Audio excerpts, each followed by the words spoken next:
I'm Doug Manning. I'm the biologist here at New River Gorge National River, and I'm in charge of our forest health program. Today we're going to be talking about a invasive species, specifically one invasive species, garlic mustard. So first things first, what is an invasive species? An invasive species is an organism that could be a plant or an animal or a fungus that's not native to the local ecosystem and is causing some sort of disruption or harm, actually. Examples you might be familiar with or have heard of could include emerald ash borer, which has recently come through and wiped out most of the ash trees in the parks and the surrounding areas. Another good example might be chestnut blight, which is a fungus that swept through in the early 1900s and killed the most prolific tree in West Virginia, the American chestnut. So these little white flowers I'm surrounded by right now are garlic mustard, which is a plant in the mustard family, as the name implies. And this is an invasive species that we target in the forest health program because not only do we find it growing along roadsides like we are here, but it's actually one that can move into the forest and cause disruption there by outcompeting other plants. Garlic mustard is pretty easy to identify. Not only will you often find it growing in a kind of prolific patch like this, but the leaves are heart-shaped and they have these scalloped edges. And then the actual flowers of all members of the mustard family are four-parted.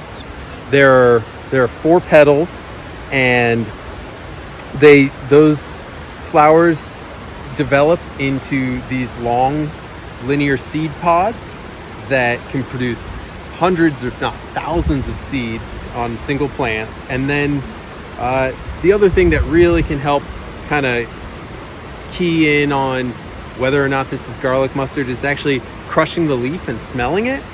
It'll definitely have that garlic smell to it. So that's just a handful of ways to help identify garlic mustard. Invasive species are a really important aspect of the forest health program because it's not just that, we'll take our garlic mustard example here. It's not just that garlic mustard might move in and outcompete some other plants for space that they might otherwise be able to occupy, but it can have rippling effects across the ecosystem. A good example specifically with garlic mustard, there's actually a butterfly that is the West Virginia white butterfly. It lays its eggs on species in the mustard family for their young larvae to develop. And when it lays them on garlic mustard, garlic mustard is actually toxic to those larvae, and basically you end up having this dead end of the ability for that reproduction cycle to go forth, because the butterfly needs this plant species, or needs mustard plant species, but when it finds one that it hasn't evolved with, that has a toxic compound, it still thinks it's safe to lay its eggs on. However, that ends up killing the larvae that would otherwise develop. One of the ways that we actually remove garlic mustard is pretty simple. We generally call these just garlic mustard pulls, and it's usually an event where we get a group of folks together and we go out, and fortunately with this plant species, it's actually really easy to pull up in the spring like this when it's flowering and the soil is nice and loose because we've had lots of rain. We actually go out and we'll pull up all the garlic mustard, and we'll bag it up and remove it from the parks.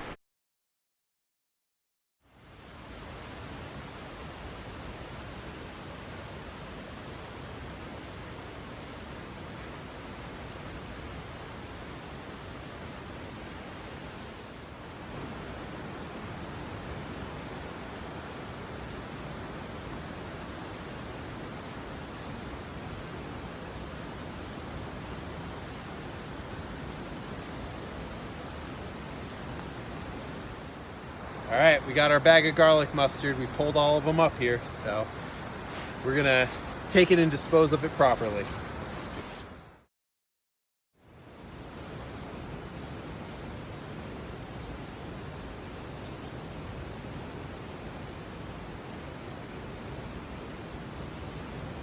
We do have volunteer opportunities for folks to come out and help us do invasive plant removal, such as the garlic mustard pull.